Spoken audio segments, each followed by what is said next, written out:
السلام عليكم ورحمة الله وبركاته. الحمد لله رب العالمين، والصلاة والسلام على سيد الأنبياء والمرسلين وعلى آله وصحبه أجمعين ومن تبعهم بإحسان إلى يوم الدين. أما بعد، فأعوذ بالله من الشيطان الرجيم. بسم الله الرحمن الرحيم.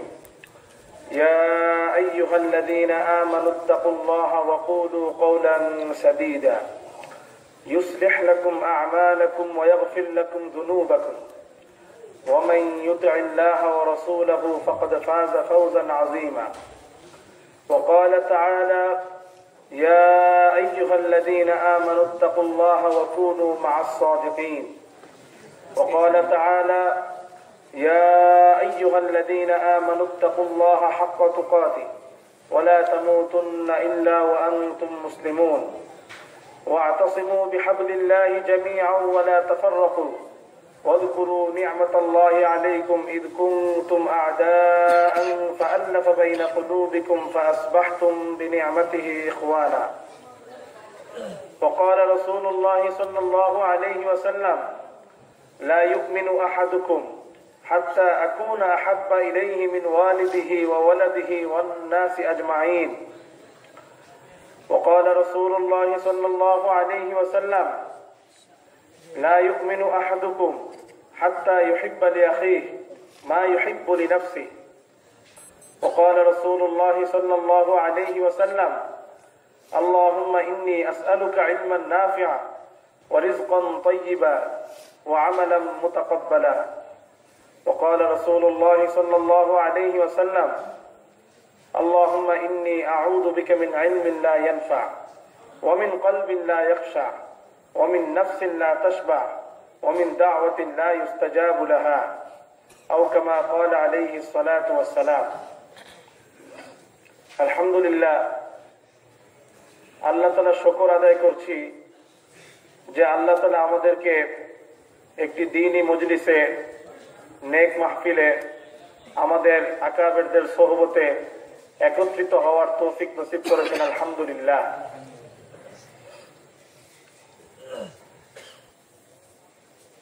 আজ থেকে প্রায় 3 বছর আগে 2013 সালের জানুয়ারি মাসে, জানুয়ারির 2 তারিখে এই সিলেটেই একবার আসা হয়েছিল। ওখানে সম্ভবত ওই জায়গাটার নাম এখন মনে আসছে না। ওখানে আমাদের আহলে হাদিস এবং সালাফি ভাইয়ের একটা মসজিদ করেছিল, আল কাইয়ুম মসজিদ না এরকম কি নামে। সেখান থেকে তারা বিভিন্ন রকম অপপ্রচার চালাচ্ছিল। ওটার ভিত্তিতে ওখানকার ওলামায়ে কেরাম গায়রে মুকাল্লিদিনদের সাথে একটা বৈঠকের আহ্বান জানায়। তারাও তখন রাজি হয়েছিল এবং চেয়ারম্যান সাহেবের অফিসে সেই মজলিস হওয়ার কথা ছিল। কিন্তু আমরা যখন গেলাম, আমাদের মুরব্বীরা উপস্থিত হইলেন, তখন দেখা যাচ্ছে আর তারা নাই। বিভিন্ন রকম অনিরাপত্তার অজুহাত দেখিয়ে তারা আর আসছে না। অথচ ওটা চেয়ারম্যান সাহেবের অফিসে হচ্ছে, পুলিশ সদস্যরা উপস্থিত, তারা আর আসে নাই। তো যাই হোক, আমরা তো ওখান থেকে চলে এসেছিলাম পরে। কিন্তু আফসোসের বিষয়, আমরা যখন ঢাকা গেলাম তখন শুনতে পেলাম যে আমাদের আহলে হাদিস এবং সালাফি ভাইরা ঢাকাতে প্রচার করছে যে সিলেটে একটা বহস হওয়ার কথা ছিল, হানাফিরা আর আসে নাই। তা আমি বিষয়টা শুনে আগে বিশ্বাস করি না যে এরকম ডাহা মিথ্যা কথা কিভাবে বলে। আমি আমার 2 জন ভাইকে পাঠাইলাম বংশালে। ওই মজলিসে আসার কথা ছিল সিলেটের আবু তাহের, আব্দুস সবুর এবং বংশালের ইব্রাহিম মাদানী এবং রাজশাহীর মুজাফফর বিন মহসিন, তাদের নাম ছিল। তা আমি বংশালে একজনকে পাঠালাম। উনি ওই ইব্রাহিম মাদানী সাহেবের সাথে দেখা করলেন এবং কৌশলে তার কথা রেকর্ড করলেন। তো পরে আমি রেকর্ডটা শুনেছি। রেকর্ডের মধ্যে উনি বলছেন, হ্যাঁ আমাদের তো ওই বহসে যাওয়ার কথা ছিল, আমরা গিয়েছিলাম, চেয়ারম্যান সাহেবের অফিসে আমরা বসে আছি, হানাফিদের কোনো খবর নাই, তাদের কি কোনো খবর নেই, আমরা বসে আছি। পরে আর যখন তারা আসে না, তো আর কি করা, তা আমরা চলে আসলাম। এভাবে তারা এই জিনিসটাকে প্রচার করছে ঢাকার মধ্যে। আবার ওই রেকর্ডের মধ্যে শোনা যাচ্ছে উনি বলতেছে আমি 18 বছর ধরে বুখারী শরীফ পড়াই। তা 18 বছর ধরে উনি বুখারী শরীফ পড়ান, আর ওখানে উনি স্পষ্ট বলছেন আমরা এসেছি, ওনারা আসে নাই। তো এরকম তারা যেমন মানুষকে জবানের মাধ্যমে, কথার মাধ্যমে মানুষকে পেরেশান করে, বিভ্রান্ত করে, অনেক সময় তারা বিভিন্ন বই পুস্তকের মাধ্যমে, বিভিন্ন লিফলেটের মাধ্যমে, তাদের বইগুলোর মাধ্যমে উম্মতকে পেরেশান করে।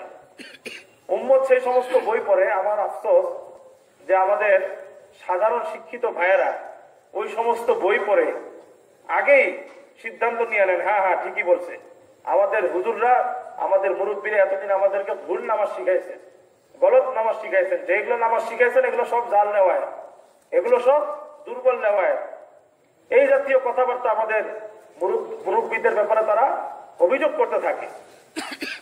অথচ আমাদের ওই ভাইদের উচিত ছিল, যে সমস্ত সাধারণ শিক্ষিত ভাইয়েরা তাদের কথায় দ্রুত প্রভাবিত হন, তাদের উচিত ছিল এই বিষয়টাকে একটু তাহকিক করা। তারা আমাদেরকে বলে দিল যে আমাদের নামাজ যে সমস্ত রেওয়ায়েতে পাওয়া যায় সেগুলো জাল জয়ীফ, মিথ্যুক রাবি আছে, দুর্বল রাবি আছে, বর্ণনাকারী আছে। কিন্তু আমাদের ওই ভাইরা তাহকিক যাচাই করার প্রয়োজন বোধ করেন, আগেই সিদ্ধান্ত নেন এবং আমাদের আকাবের উলামায়ে কেরামের ব্যাপারে প্রথমে বদগুমানি করেন, পরবর্তীতে বদজবানি করতে থাকেন, সমালোচনা করতে থাকেন। আজকে আমি সেই ভাইদের প্রতি অনুরোধ করব এবং আমার তালেব ইলম ভাইদের প্রতি অনুরোধ করব যে আমরা দেওবন্দের দিকে মানসুব, আকাবের দেওবন্দের দিকে মানসুব, তাদের আওসাফগুলো আমরা আমাদের মধ্যে আনার চেষ্টা করি। আমাদের আকাবের দেওবন্দ কোন একটা জিনিস পড়লে সাথে সাথে ওনারা ভয় পেয়ে যেতেন না, ওনারা মুরাজাত করতেন, ওনারা খুলে দেখতেন। এইভাবে যদি কাজ করতে থাকি অনেক জিনিস এমনি হল হয়ে যাবে, কিন্তু আমরা করি না, আমরা এই কাজগুলো করি না। মাহাদি হাসান শাহজাহানপুরি রহমতুল্লাহ আলাইহি, ওনার কাছে এক তালেব ইলম এসে বলছে হুজুর আমাকে কিছু নসিহত করেন। তো উনি নসিহত করছে লা তা'তামিদ আলা ইহানাতি আহাদি, কারো হাওলার উপরে এতেমাদ করবা না। কেউ একটা হাওলা দিয়ে দিল অমুক কিতাব এটা আছে, এতেমাদ করবা না, বিশ্বাস করবা না, যাচাই করবা, মুরাজাত করবা। তো ওই ছাত্র বলতেছে ওয়ালাউ কান ইবনে হাজার আসকালানির মতো বড় মুহাদ্দিস যদি একটা হাওলা দিয়ে দেয়, রেফারেন্স দেয়, আমি কি সেটাও মুরাজাত করবো? তো উনি বলছেন আরে ইবনে হাজার তো দূরের কথা, ওয়ালাউ কান ইবনে জাবাল, যদি সে ইবনে জাবালও হয়, হাজার মানে পাথর আর জাবাল মানে পাহাড়, যে পাথরের পুত্র না, জাবাল পাহাড়ও যদি হয় তাও মুরাজাত করবে। কারণ অনেক সময় কথা যখন নকল হয় তখন অনেক কিছু হয়তো পরিবর্তন হয়ে যেতে পারে, ভুল হয়ে যেতে পারে, ওনারা তার ইচ্ছাই করবেন না, ভুলে ভুলে হয়ে যেতে পারে। তো যেখানে আমাদের আহলুস সুন্নাহ ওয়াল জামাতে যারা ইমাম ছিলেন, মুহাদ্দিস ছিলেন, তাদের ব্যাপারে আমাদের আকাবেররা নির্দেশ দিয়ে গেছেন সেগুলো মুরাজাত করা, খুলে দেখা। সেখানে যারা মানুষকে পেরেশান করছে, বিভ্রান্ত করছে, তাদের রেফারেন্স দেখে, হাওলা দেখে আগেই এতেমাদ করে ফেলা, বিশ্বাস করে ফেলা যে ওইখানে এই তথ্যটাই আছে।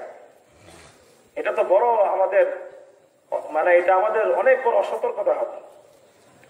আহলে হাদিস এবং সালাফি ভাইদের বইপত্র মুরাজাত করে, মানে তারা এমন এমন পৃষ্ঠা নম্বর, খণ্ড নম্বর দিয়ে এমন অসত্য কথা বলতে পারে, এটা আমাদের কল্পনাই ছিল না, আমাদের কল্পনাই ছিল না। আমাদের সাধারণ শিক্ষিত ভাইরা এই সমস্ত জিনিস পড়ে ধোঁকা খেয়ে যায়, প্রয়োজনও মনে করে না উলামায়ে কেরামের কাছে আসে। এখন সময় বেশি নাই, আমি খালি কয়েকটা মেসাল দেখাবো যে তারা পৃষ্ঠা নম্বর, খণ্ড নম্বর দিয়ে কি করেছে। পৃষ্ঠা নম্বর, খণ্ড নম্বর দিয়ে একরকম তথ্য দিছে, কিন্তু উল্টা তথ্য পুরা। যেমন তারাবির নামাজ আমরা কত রাকাত পড়ি? 20 রাকাত। তারা পড়ে 8 রাকাত। তারা মানুষকে বুঝায় যে 20 রাকাতে যত বর্ণনা আছে, রেওয়ায়াত আছে, এগুলো সব জাল জয়ীফ, এগুলো সব জাল জয়ীফ, মৃত্যুক রাবি, দুর্বল রাবিদের দ্বারা এগুলো বর্ণিত হয়ে আসছে, এগুলো মানা যাবে না। তারা হযরত ওমর ইবনে খাত্তাব রাদিয়াল্লাহু তাআলা জামানায় যে 20 রাকাত পড়া হতো এটাকে ইনকার করে, বলে ওগুলো সব জাল জয়ীফ। আমি দেখাবো আজকে আরো কয়েকটা মাসলায় দেখাবো যে কিভাবে পৃষ্ঠা নম্বর দিয়ে তারা খেয়ানত করে। এই হলো সহিহ বুখারী, এই কিতাবটার নাম তো আমরা শুনেছি না? এই সহিহ বুখারী আগে ইসলামিক ফাউন্ডেশন থেকে অনুবাদ হয়েছিল, ওনারা অনুবাদ করছেন। ওনারা অনুবাদ করছেন, টিকা লিখছেন। ওনারা তারপর বংশাল থেকে তাওহীদ পাবলিকেশন ওনাদের প্রকাশনী থেকে এটা ছেপেছেন। সম্পাদনা পরিষদে তাদের বড় বড় শায়েখদের নাম, শায়েখ আকরামুজ্জামান, শায়েখ আব্দুল রাজ্জাক বিন ইউসুফ, শায়েখ সাইফুল্লাহ, শায়েখ আমানুল্লাহ, আরো বিভিন্ন শায়েখদের নাম। সবার নাম তো পড়ার সময় নেই। এই বুখারীটা তারা অনুবাদ করে টিকা সংযোজন করে তারা ছেপেছে। তো এটা তারাবির অধ্যায়ে এমন এমন কাজ তারা করছে কল্পনাতীত। 20 রাকাতের একটা রিওয়ায়াত আছে মুসান্নাফ ইবনে আবি শায়বা। ইয়াহইয়া ইবনে সাঈদ আল আনসারী, উনি একজন তাবিঈ ছিলেন। উনি বলছেন যে হযরত ওমর ইবনে খাত্তাব রাদিয়াল্লাহু তাআলার সময়ে 20 রাকাত তারাবির নামাজ পড়া হতো।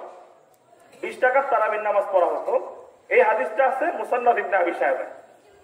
হাদিসটা হলো হাদাসানা ওয়াকি আন মালিক ইবনে আনাস আন ইয়াহইয়া ইবনে সাঈদ আন্না ওমর ইবনে খাত্তাব আমারা রাজুলান ইউসাল্লি বিমা 20 রাকাত। এখন তারা বলতেছেন এই যে রিওয়ায়াতে বর্ণনাটা মুসান্নাফ ইবনে আবি শায়বায় আছে 20 রাকাত পড়া, এই বর্ণনাটা জাল। কি বলতেছেন? জাল। কেন জাল? ওনারা বলতেছেন এই যে বর্ণনাকারী সনদের মধ্যে একজন রাবী আছে, নাম হলো ইয়াহইয়া ইবনে সাঈদ আল আনসারী। তো উনি বলতেছেন তারা লিখতেছেন তাছাড়া ইয়াহইয়া ইবনে সাঈদকে কেউ কেউ মিথ্যাবাদীও বলেছে। ইয়াহইয়া ইবনে সাঈদকে কেউ কেউ মিথ্যাবাদীও বলেছে। যেমন ইমাম আবু হাতেম রহমতুল্লাহ আলাইহি, ইমাম মুসলিমের ওস্তাদ ছিলেন, অনেক বড় মাপের মুহাদ্দিস ছিলেন। যেমন ইমাম আবু হাতেম রহমতুল্লাহ আলাইহি বলেন ইয়াহইয়া ইবনে সাঈদ কর্তৃক বর্ণিত কোনো কথাই সত্য নয়, বরং প্রত্যাখ্যাত, কারণ সে ছিল মিথ্যাবাদী। তো এখানে আবু হাতেম রহমতুল্লাহ আলাইহির নাম দিয়ে তারা বলছে এই সনদের মধ্যে একজন বর্ণনাকারী আছে ইয়াহইয়া ইবনে সাঈদ আল আনসারী, ইনি মিথ্যাবাদী ছিলেন। ইমাম আবু হাতেম রহমতুল্লাহ আলাইহির মতো বড় মুহাদ্দিস তাকে কি বলেছেন? মিথ্যাবাদী বলেছেন। তারপর রেফারেন্স দিয়েছেন জরাহ তাদিল 9ম খণ্ড, তাহজিবুত তাহজিব 6ষ্ঠ খণ্ড। এখন আপনি খণ্ড পৃষ্ঠা নম্বর দেখে তো বলবেন তাহলে তো অবশ্যই এই রিওয়ায়াত জাল। এই রিওয়ায়াত কি? জাল। কারণ ইমাম আবু হাতেমের মতো বড় মুহাদ্দিস ইয়াহইয়া ইবনে সাঈদ আল আনসারীকে মিথ্যাবাদী বলছেন, আর মিথ্যাবাদীর হাদিস জাল। আপনি তো বিশ্বাস করে ফেলবেন। আমি দেখাই আল জারহ ওয়াত তা'দীলের মধ্যে কি আছে। এই হলো আল জারহ ওয়াত তা'দীল, এই হলো আল জারহ ওয়াত তা'দীল। ওই যে আবু হাতেম রহমতুল্লাহ আলাইহি মুহাদ্দিস ছিলেন, ওনার ছেলে ইবনে আবি হাতেম রহমতুল্লাহ আলাইহি উনি এই কিতাবটা লিখছেন আল জারহ ওয়াত তা'দীল, প্রায় 11-12 খণ্ডের কিতাব। ওই আবু হাতেম রহমতুল্লাহ আলাইহি যেমন বড় মুহাদ্দিস ছিল, তার ছেলে ইবনে আবি হাতেম অনেক বড় কি ছিলেন? মুহাদ্দিস ছিলেন। উনি এই কিতাব লিখছেন আল জারহ ওয়াত তা'দীল। তো ওখানে উনি হাওলা দিছে জরাহ তা'দীল 9ম খণ্ডে এই কথা আছে, আবু হাতেম তাকে কি বলছেন? মিথ্যাবাদী বলছেন। এখন দেখেন আল জারহ ওয়াত তা'দীল 9ম খণ্ডে কি আছে। আল জারহ ওয়াত তা'দীল 9ম খণ্ডে আপনি ঢোকেন, 9ম খণ্ডে ইয়াহইয়া ইবনে সাঈদ আল আনসারীর জীবনী আছে। ইয়াহইয়া ইবনে সাঈদ আল আনসারীর জীবনী আছে। সেখানে দেখেন আব্দুর রহমান ইবনে আবি হাতেম উনি বলতেছেন সাআলতু আবি আন ইয়াহইয়া ইবনে সাঈদ আল আনসারী। ইমাম ইবনে আবি হাতেম উনি বলছেন আমি আমার পিতা আবু হাতেম রহমতুল্লাহ আলাইহিকে জিজ্ঞাসা করেছিলাম ইয়াহইয়া ইবনে সাঈদ আল আনসারী সম্পর্কে, যে উনি কেমন, ওনার বর্ণনা কেমন, উনি কি হাদিস বর্ণনার ক্ষেত্রে নির্ভরযোগ্য না অনির্ভরযোগ্য, মিথ্যাবাদী না দুর্বল, জিজ্ঞাসা করেছিলাম। ফাকাল, তা আমার পিতা আবু হাতেম ইয়াহইয়া ইবনে সাঈদ আল আনসারী সম্পর্কে বলেছেন সিকাতুন। কি বলেছেন?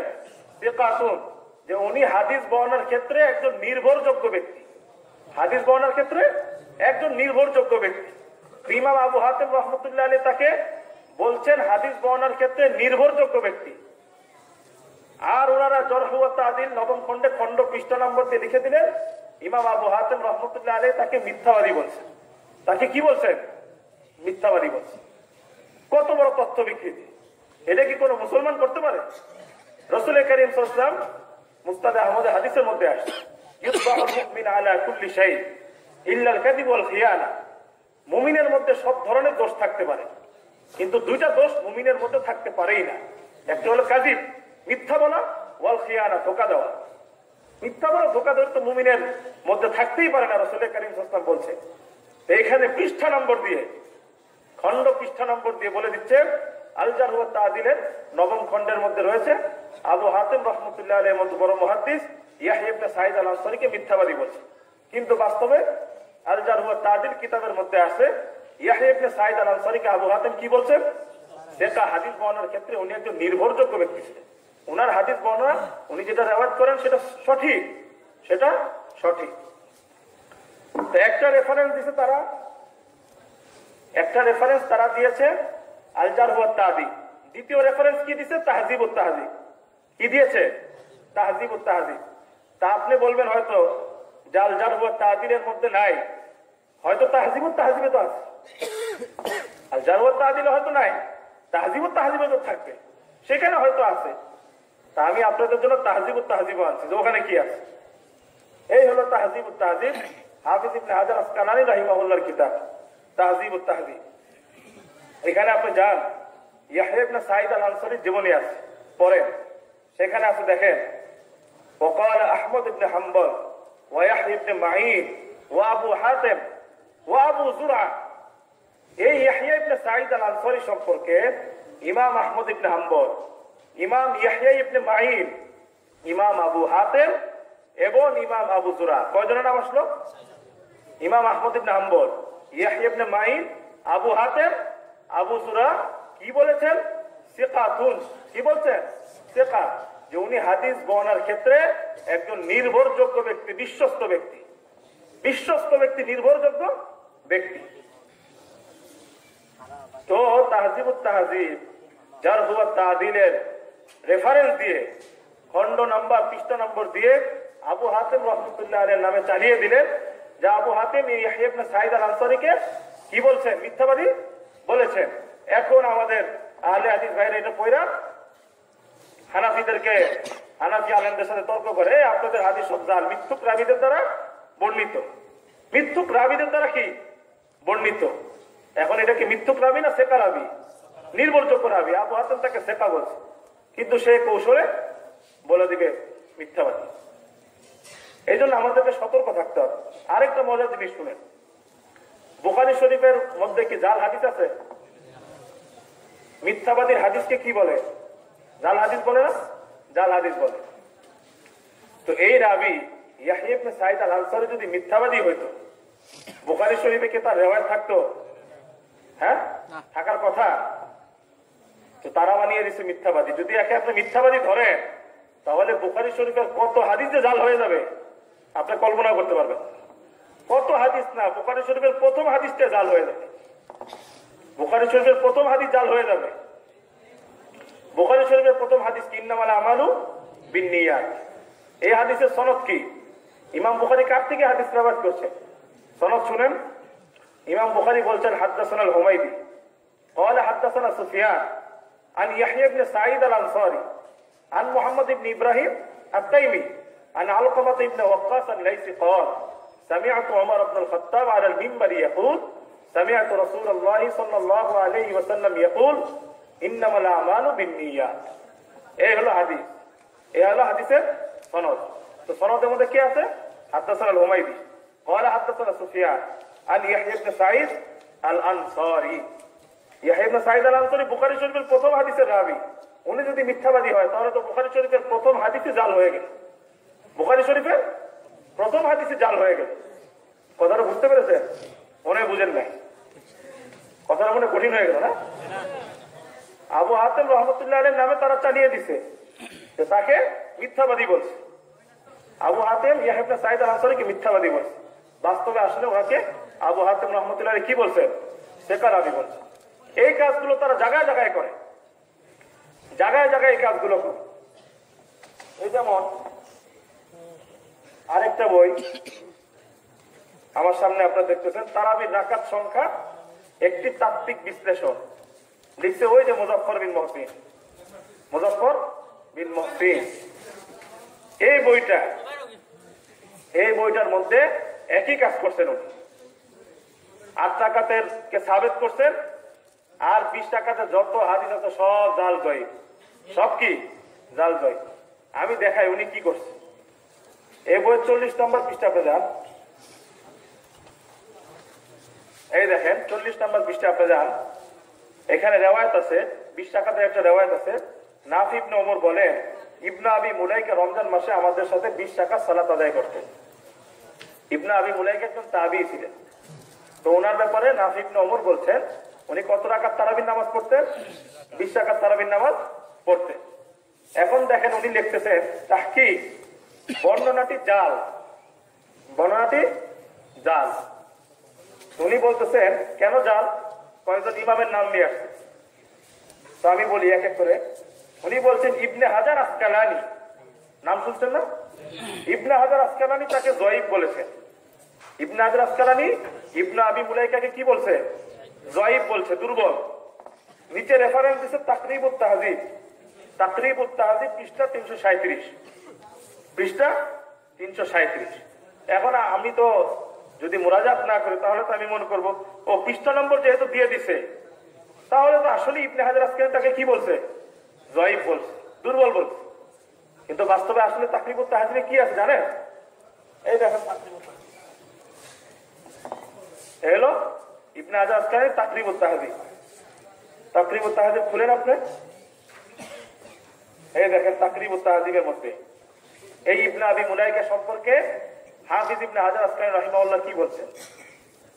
আব্দুল্লাহ ইবনে উবাইদুল্লাহ ইবনে আব্দুল্লাহ ইবনে আবি মুলাইকা উনি কি আদরাকা সালাসিনা মিনাস সাহাবা, উনি 30 জন সাহাবীর সাক্ষাৎ পাইছেন। কতজন সাহাবী? 30 জন সাহাবী সাক্ষাৎ পাইছে। আর হাদিস বর্ণনার ক্ষেত্রে কি অবস্থা ছিল? জয়ীফ লেখা দিছে তো জয়ীফ। দেখেন কি বলছে, হাদিস বর্ণনার ক্ষেত্রে ছিলেন সিকাতুন। কি ছিলেন? হাদিস বর্ণনার ক্ষেত্রে ইবনে হাজার আসকালানি বলতেছেন উনি সিকা, নির্ভরযোগ্য ব্যক্তি, নির্ভরযোগ্য রাবী। তাকরিবুত তাহযিবের মধ্যে হাফিজ ইবনে হাজার আসকালানি ইবনে আবি মুলাইকাকে বলতেছেন সিকাতুন, নির্ভরযোগ্য রাবী। আর মুজাফফর বিন মুহসিন আমাদের দেশের একজন বিশিষ্ট গায়রে মুকাল্লিদ আলেম, উনি বলতেছেন যে ইবনে হাজার আসকালানি তাকে তাকরিবুত তাহযিবের মধ্যে কি বলছেন? জয়ীফ বলেছেন। কি বলেছেন? জয়ীফ বলেছেন। এরকম জায়গায় জায়গায় তারা এই কাজগুলো করে থাকেন, এই ব্যাপারে আমাদেরকে সতর্ক হইতে হবে। আরো অনেক মেসাল দেখানো যেহেতু সময় নেই, আমি আরেকটা মেসাল দেখাই। আচ্ছা, আমরা নামাজে কি করি? হাত কয়বার উঠাই? একবার উঠাই না? তারা তো বারবার উঠায় নাকি? তা আমরা নামাজে রফিয়াদাইন করি, হাত উঠাই খালি তাকবীরে উলার সময়, তাকবীরে তাহরিমার সময়। আর তার নামাজে তারা হাত তুলে বারবার। এখন তারা চিন্তা করলো যে হানাফিদেরকে তো রফিয়াদাইনের হাদিস শুনায়া কাবু করা যাবে না, এখন তাদেরকে কাবু করাইতে হবে তাদের ইমামের কথা দিয়ে, তাদের ইমামের কথা দিয়ে। যদি আবু হানিফার নামে একটা লাগাই দেওয়া যায়, আবু হানিফার একটা বর্ণনা এরকম পাওয়া যায় যে আবু হানিফাই বলছে যে তোমরা নামাজে বারবার রফিয়াদাইন করবা, তাহলে আর হানাফিরা কই যাইব? হানাফিরা তাহলে কই পালাবে? হানাফিরা তাহলে কি কোথায় পালাবে?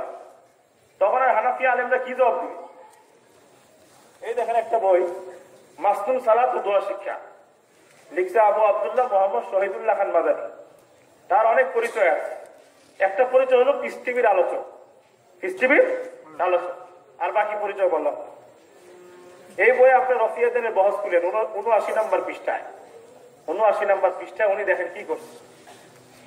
উনি বলতেছে লক্ষণীয় যে হানাফি মাযহাবের বিশিষ্ট মুহাদ্দিস আল্লামা আইনি হানাফি রুকুতে যাওয়ার আগে, কিসে যাওয়ার আগে? রুকুতে যাওয়ার আগে 2 হাত তোলার ব্যাপারে ইমাম আবু হানিফা সম্পর্কে লিখেছেন। ইমাম আবু হানিফা হতে বর্ণিত যে রুকুতে যাওয়ার সময় রফুল ইয়াদাইন ত্যাগ করলে গুনাহ হবে। কি হবে? গুনাহ হবে। মানে আবু হানিফাই বলছে কেউ যদি রুকুতে যাওয়ার সময় রফিয়াদাইন না করে, হাত না তোলে, তাহলে সে কি হবে? গুনাহগার হবে। এখন আপনারা কই পালাবেন? এখন আলী হাদিস এসে যদি ধরে তোমাদের ইমামই তো বলছে রফিয়াদাইন বারবার না করলে কি হবে? রুকুতে যাওয়ার সময় রফিয়াদাইন না করলে গুনাহগার হবে, তখন তো আমি খামোশ হয়ে যাবো। তাই তো, তাহলে এখন কি করা? উনি নিচে রেফারেন্স দিচ্ছে উমদাতুল কারি। কি রেফারেন্স দিচ্ছেন? উমদাতুল কারি, হানাফিদের কিতাব। কিন্তু উমদাতুল কারি লিখছেন, এটা বুখারীর শরহ, লিখছেন বদরুদ্দিন আইনি। উনি হানাফি ছিলেন, উনি বুখারী শরীফের ব্যাখ্যা গ্রন্থ লিখছেন উমদাতুল কারি, একদম খণ্ড 5 নম্বর খণ্ড 272 নম্বর পৃষ্ঠা। এখন আপনাকে বলবেন তাহলে তো শেষ। হানাফিদের কিতাব থেকেই উনি দেখাই দিচ্ছেন যে ইমাম আবু হানিফাই বলছে রুকুতে যাওয়ার সময় রফুল ইয়াদাইন না করলে, হাত না তুললে গুনাহগার হবে। আমি আপনাদের জন্য এই হলো উমদাতুল কারি, এই হলো উমদাতুল কারি শরহ সহিহুল বুখারী, বদরুদ্দিন আইনি রাহিমাহুল্লাহ লেখা। আপনার রফল ইয়াদানের বহসে যান, দেখেন কি আছে রফল ইয়াদানের বহস। উনি বলতেছেন, বদরুদ্দিন আইনি বলতেছেন, ওয়াহুকিয়ান দাউদ ইজাবুহু ফি তাকবীরাতিল ইহরাম। ইমাম দাউদ রাহমাতুল্লাহ আলাইহি বলতেন তাকবীরে তাহরিমার সময় রফল ইয়াদাইন করা, তাকবীরে তাহরিমার সময় রফল ইয়াদাইন করা, হাত তোলা ওয়াজিব। কি বলছেন? ওয়াজিব। ওয়াবিহি ক্বালা ইবনু সাইয়ার মিন আসহাবিনা। ইবনু সাইয়ার উনি আমাদের মাযহাবের একজন ব্যক্তি, উনিও বলেছেন হ্যাঁ রফল ইয়াদাইন তাকবীরে তাহরিমার সময় রফল ইয়াদাইন করা কি ওয়াজিব। ওয়াহুকিয়ান বাদিল মালিকিয়া, অনুরূপ ভাবে কোন কোন মালিকি আলেমের থেকেও, মালিকি মাযহাবের আলেম থেকেও এরকমই বর্ণিত হয়েছে যে তাকবীরে তাহরিমার সময় হাত তোলা রফল ইয়াদাইন করা কি ওয়াজিব। ওয়াহুকিয়ান আবি হানিফা, আর আবু হানিফা থেকে বর্ণিত আছে মা ইয়াক্তাদিল ইসমা বিতারকিহি, যে কেউ যদি তাকবীরে তাহরিমার সময় রফল ইয়াদাইন না করে, হাত না তুলে, তাহলে সে গুনাহগার হবে। তাহলে সে কি হবে? গুনাহগার হবে। তো এখানে কথা চলতেছে তাকবীরে তাহরিমার সময় রফল ইয়াদাইন না করলে কি হবে? হাত না তুললে গুনাহগার হবে। আবু হানিফা এটা বলছেন। আর উনি তরজমার মধ্যে লিখে দিয়েছেন রুকুতে যাওয়ার আগে দু হাত তোলার ব্যাপারে আবু হানিফা বলছেন যে রফল ইয়াদাইন করবে না সে গুনাহগার হবে। কি হবে? গুনাহগার হবে। এই হলো তাদের খেয়ালতের অবস্থা। এরপর দেখেন উনি কি লিখতেছেন, অতএব প্রতিটি মুসলিমের আল্লাহকে ভয় করে গোরামি ও মিথ্যার আশ্রয় বাদ দিয়ে সহিহ হাদিসের উপর কি আমল করা উচিত। আল্লাহ তৌফিক দান করুন, আমিন। এই ওয়াজটা কি হানাফিদের করা উচিত না ওনার নিজেরই করা উচিত? ওনার নিজেরই করা উচিত। নিজেই মিথ্যা কথা লিখতেছে, আবার নিজেই বলতেছে মিথ্যার আশ্রয় বাদ দিয়ে কি সহিহ হাদিসের উপর আমল করা উচিত, সহিহ হাদিসের উপরে আমল করা উচিত। এই হলো আমাদের পিস টিভির একজন সম্মানিত আলোচক, বংশাল মাদ্রাসার প্রিন্সিপাল শহীদুল্লাহ খান মাদানী সাহেবের একটা খেয়াল প্রশ্ন দিয়ে দেন বিষয়। এরকম তারা জায়গায় জায়গায় করে। এখন সময় নেই, কিছু বললাম, আরেকটা কথা বলে শেষ করে দিচ্ছি। আচ্ছা, আরেকটা কথা বলে কথা শেষ করে দিচ্ছি। আমাদের গায়ের মুকাল্লিদ ভাইরা অনেক ধরনের প্রোপাগান্ডা করে। এই যেমন একটা দেখালাম, এটা জাল, এটা জয়, অমুক রাবি আছে, কাজা, মিথ্যু। তা আমাদেরকে কি হতে হবে? সতর্ক হতে হবে। শুনলে ভয় পাওয়া যাবে না, তাহকিক করতে হবে। ওকে আমি ধরবো যে তুমি মিথ্যা কথা বলতেছ, তুমি মিথ্যা কথা বলতেছ। উল্টা আমি তাকে ধরবো না করে আমি উল্টা ভয় পেয়ে যাই, মানুষকে পেরেশান করে আমি ভয় পেয়ে যাই। আরেকটা কথা, ওনারা আরেকটা প্রোপাগান্ডা করেন, এই যে চার মাযহাব, এই চার মাযহাবে দেখা যায় এক একটা মাসলায় এক এক মাযহাবে এক এক রকম ফতোয়া। কিছু কিছু মাসলা কোন মাযহাবে রফল ইয়াদাইন করতে হবে, কোন মাযহাবে রফল ইয়াদাইন করা যাবে না, কোন মাযহাবে এরকম, কোন মাযহাবে কি আরেক রকম। এক এক মাযহাবের এক এক রকম নামাজ। তো নামাজ আল্লাহ হলো একজন, রসুল হলো কি একজন, কাবা হলো একটা। তো নামাজ এত কেন হবে? তার মানে বোঝা গেল এই মাযহাবগুলো সহিহ হাদিসের উপর আমল করছে না, সহিহ হাদিস মোতাবেক আমল করছে না। সুতরাং এই মাযহাবগুলো বাতিল, ভুয়া। এই মাযহাব যারা অনুসরণ করছে তারা ভুলের মধ্যে আছে। বলে কি বলে না? বলে। অথচ এটা আপনি শুনলে তো আরে কত সুন্দর কথা, তাই তো? দেখি সুন্দর কথা না ভুল কথা? রাসূল কারীম সাল্লাল্লাহু আলাইহি ওয়াসাল্লামের সামনে, ওনার জামানা রাসূল কারীম সাল্লাল্লাহু আলাইহি ওয়াসাল্লামের বাণীর মর্ম উদ্ধার করতে গিয়ে সাহাবীদের মধ্যে মতভেদ হইতো না? হয়েছে কি হয় নাই? রাসূল কারীম সাল্লাল্লাহু আলাইহি ওয়াসাল্লাম এই মতভেদের জন্য ওনার আদর্শ কি শিখিয়েছেন? বুখারী শরীফের 4119 নম্বর হাদিস, লাম ইউআন্নিফ। উনি কোন পক্ষকে তিরস্কার করেননি, কারণ ওনার বাণীর মর্ম উদ্ধার করতে গিয়ে, ওনার বাণীর মর্ম বুঝতে গিয়ে যদি কোন জায়গায় মতভেদ হয়ে যায়, এটা দর্শনীয় না। এই জন্য রাসূল কারীম সাল্লাল্লাহু আলাইহি ওয়াসাল্লাম উম্মতকে কোন রকম কি করেন না, এই ক্ষেত্রে দোষারোপ করেননি। আর এই ধরনের মতভেদ হবেই। যারা বলে এই ধরনের মতভেদ হওয়া মানে মাযহাব ঠিক নাই, সহিহ হাদিসের উপর আমল হচ্ছে না, তাদের মধ্যে কত মাযহাব। আমি একটা দেখাই মিসাল। এই দেখেন একটা বই, প্রচলিত ভুল বনাম রাসূলের সালাত আদায়ের পদ্ধতি। বইটি লিখছে মুরাদ বিন আমজাদ, তাওহীদ পাবলিকেশনস থেকে ছাপা। এই বইয়ের ভূমিকার মধ্যে উনি লিখছেন, অতএব প্রমাণিত হলো আল্লাহর নির্দেশিত নিয়ম পদ্ধতিতে বৈপরীত্য বা কোনো ভিন্নতা থাকতে পারে না, যা আমরা মাযহাবের নামে চলমান ভুল পদ্ধতির সালাতে দেখতে পাচ্ছি। কি বলছে? কোনো ভিন্নতা থাকতে পারবে না, যা আমরা মাযহাবের নামে চলমান ভুল পদ্ধতির সালাতে দেখতে পাচ্ছি। তার মানে এই মাযহাবের কারণে ভিন্নতা আসছে। মাযহাব যদি না মেনে সবাই কোরআন আর সহিহ হাদিস মানতো, তাহলে নামাজের মধ্যে আর ভিন্নতা থাকতো না। অনুরূপ ভাবে আরেকজন দেখেন আব্দুল সাত্তার কালাবগিনা, উনি বই লেখছেন বিশ্বনবীর নামাজই হানাফি মাযহাবের নামাজ বইয়ের জবাব ও সহিহ হাদিসের আলোকে বিশ্বনবীর নামাজ। এখানে উনি বইয়ের 13-14 নম্বর পৃষ্ঠা উনি বলেছেন, যারা বলেন রাসূল সাল্লাল্লাহু আলাইহি ওয়াসাল্লাম বিভিন্ন তরিকায় নামাজ পড়ছেন, এটা রাসূলের উপর মিথ্যা অপবাদ। তিনি একই তরিকায় নামাজ পড়েছেন যেটা সহিহ হাদিস ভিত্তিক ছিল এবং এক ও অভিন্ন ছিল। আল্লাহ আমাদের সবাইকে সহিহ হাদিস ভিত্তিক নামাজ পড়া তৌফিক দান করেন। তো তারা বলতেছে কি সহিহ হাদিস ভিত্তিক নামাজ হবে এক ও অভিন্ন, বৈপরীত্য থাকতে পারবে না। আমি একটা মেসেজ দেখে শেষ করে দিচ্ছি। এই দেখেন 45 নম্বর পৃষ্ঠায়, এই বইয়ের 45 নম্বর পৃষ্ঠায় কালাবগি সাহেব লিখতেছে, কালাবগি সাহেব লিখতেছেন, যারা বলে বিসমিল্লাহ জোরে পড়ার কোনো দলিল নেই তাদের দৃষ্টি আকর্ষণ করছি। মানে নামাজের মধ্যে বিসমিল্লাহ কি বলতে হবে? জোরে পড়তে হবে। এটা হলো কালাবগি সাহেবের মাযহাব।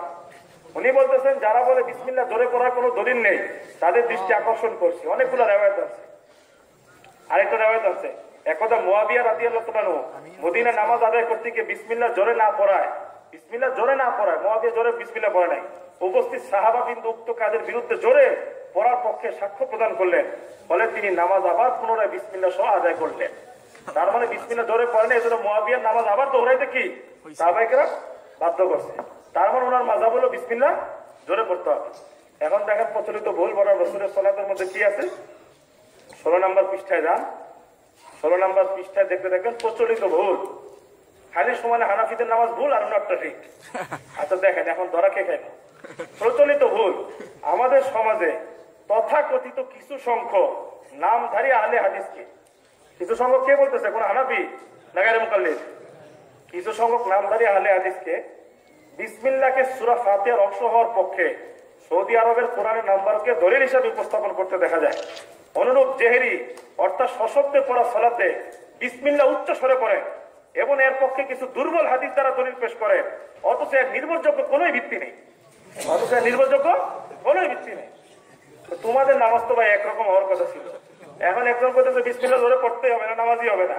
আর আরেকজন বলতেছে বিসমিল্লাহ জোরে বলার কোনো দলিলই নাই, সব দুর্বল, সব কি দুর্বল। তো এই ভিন্নতা কেন হলো? তোমরা দুজনে তো বইয়ের শুরুতে ওয়াজ করে আসছো, নামাজ হবে কি সহিহ হাদিস ভিত্তিক এক ও অভিন্ন।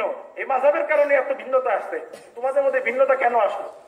এই ভিন্নতা গুলো যদি আপনারা দেখেন তাহলে আপনারাই বুঝবেন যে মাযহাবের মধ্যে ইখতিলাফ মতভেদ কেন হইলো। আপনারা তখন তাদেরকে বলবেন যে আপনার এই কথা তো বাস্তবসম্মত কথা না, সঠিক কথা না। এর পরও প্রমাণ আপনাদের মধ্যে কত মতভেদ, আপনাদের মধ্যে কত মতভেদ, কিন্তু আমরা বলতে পারি না। উল্টা তাই আমরা চিন্তা করি তাই তো নামাজটা একরকম হবে, তো ভিন্ন হইলো কেন? তার মানে মাযহাবগুলো আসলেই খারাপ। সহিহ হাদিস মানে তো সহিহ হাদিস মাননেওয়ালাদের কত ইখতিলাফ। আরো যদি দেখতে যান আমার এই বই আহলে হাদিস ও সালাফি আলেমদের ইখতিলাফ, আহলে হাদিস ও সালাফি আলেম। আমি তো একটা উদাহরণ দেখাই না, আরো মজার মজার বহুত উদাহরণ পাবেন ওখানে পাওয়া যেতেছে। যদি মন চায় কিনা নিয়ে যায়। ওয়া আখিরু দাওয়ানা আলহামদুলিল্লাহি রাব্বিল আলামিন।